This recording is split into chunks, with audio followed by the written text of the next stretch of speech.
Hi everybody, this is Julie from Green Acres Nursery and Supply, coming to you from our Citrus Heights store. And today we want to talk about garden care tasks for the month of June. We're going to give you some tips on fertilizing, weed control, and some possible insects and diseases you might be seeing in your yard or garden this month in June. Especially for the veggies. You came home with a cute little 4-inch pot or even started by a seed, and those plants are now putting on some real size. And that means it's time to fertilize them.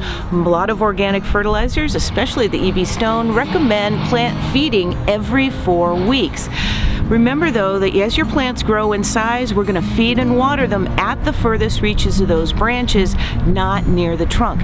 When you feed and water at the furthest reaches of the branches out at the drip line, that's how you're sure you're going to get a healthy plant full of roots, fruits, and flowers.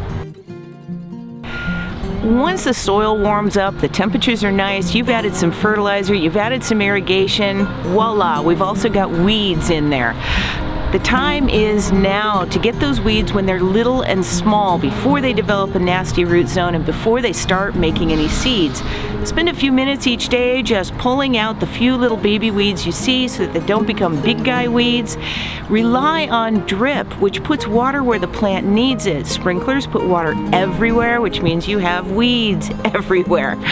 Go ahead and update your mulch if you need to. In the veggie garden, consider using the earthworm castings. Putting down 1 inch of that is going to suppress weed growth, feed the soil to a phenomenal degree, and keep your irrigation in longer. So there are a few extra uninvited guests that you might be finding, one of which is powdery mildew and rust. Powdery mildew often looks like talcum powder got spread all over the leaves, and rust is something that really does look just like rust spots. Pull off the worst of those leaves. Make sure you're sticking to organic fertilizers. Synthetics push a whole lot of growth, which welcome diseases and pests.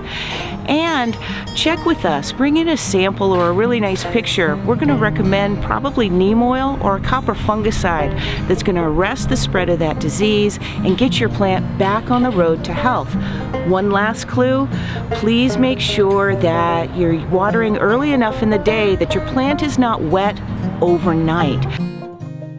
So there are also some insects out there in your garden, and remembering that at least 90% of them are good guys, pollinators, and only 10% really have the potential of being bad. There are 2 that you can count on seeing this month that you're going to want to pay attention to. The first is caterpillars. You might be seeing those on your grapes or on your tomatoes. We've got a great organic control for that will not hurt beneficials and works especially well, especially on your edibles. And whiteflies. Whiteflies thrive in dry, dusty conditions. So check on your irrigation, especially those little emitters in the drip. Maybe one of them failed. Let's make sure that you've got mulch down to keep the dust down and keep the temperature down, and that's going to make a huge difference. And in all cases, stick to organic fertilizers whenever possible, because that gives you this sustained, reasonable growth, not that wicked, rapid push of green growth that always welcomes diseases and pests. Another thing that you might want to consider for this month is you might be thinking that you missed the spring rush for all the planting of your veggies. You haven't. There is still a lot you can plant in June because your soil is warm and you've got your irrigation set up. You're going to be in great shape.